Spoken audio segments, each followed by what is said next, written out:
இப்போ கொமேனி இறந்த உடனே ட்ரம்ப் ஒரு பெரிய ஒரு பதிவு ஒன்று போடுறாரு. அதில் அவ்வளோ அசால்ட்டாக அவங்க நாட்டோட தலைவரை நாங்கள் கொண்டுட்டோம்.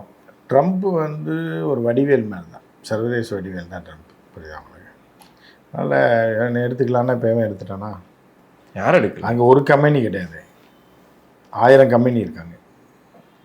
ஒரு கம்பெனியை கொண்டுட்டா உடனே இது என்ன அமெரிக்காவா? ட்ரம்ப்பை கொண்டு உடனே வீட்டில் இருந்தெல்லாம் எடுத்துக்கிட்டோம். 1000 கம்பெனி அடுத்தடுத்து ரெஜிமே இதில் வந்து யார் யார் தலைமை ஏற்கனவே யார் நடத்தணும், அது 82 பேர் கொண்ட குழு தான் அந்த நாட்டை நடத்தும். அந்த 82 பேரில் ஒரு 4 பேர் சேர்த்தா கூட இன்னொரு 4 பேரை தூக்கி உள்ளே கொண்டுருவாங்க. அதெல்லாம் வந்து ஒன்றும் பிடுங்க கூட முடியாது. அப்படி இருந்துக்கிட்டிங்கன்னா அழிவு வரலாம், நீங்கள் தாக்கலாம், அவங்களும் எதிர்த்தாக்குதல் நடத்துவாங்க, அவங்களும் அழிவை ஏற்படுத்துவார்கள். இப்போ சரியான ஒரு பாயிண்ட்டை எடுத்துருக்கு. என்னென்னா, அமெரிக்காவை தாக்க முடியாது, இஸ்ரேலை தாக்கலாம், தாக்கிட்டு இருக்காங்க. அமெரிக்கா அடிவடியாக இருக்கக்கூடிய குவைத்து, கத்தார், ஓமன், இது சவுதி அரேபியா.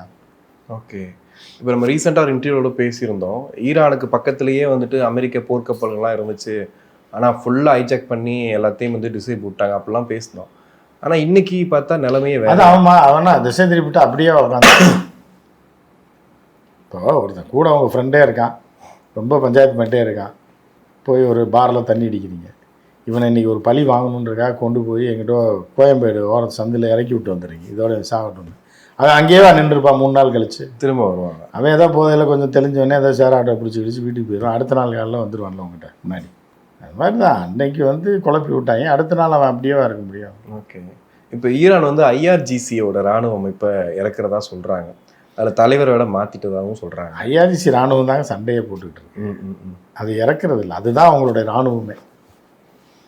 தலைவர் செத்துட்டாருன்னா அமெரிக்கா எதிர்க்கிற அளவுக்கு பெரிய பலம் இருக்கு. இந்த எதிர்த்துட்டு தானே இருக்காங்க, எதிர்த்து அடிச்சுட்டு தானே இருக்காங்க.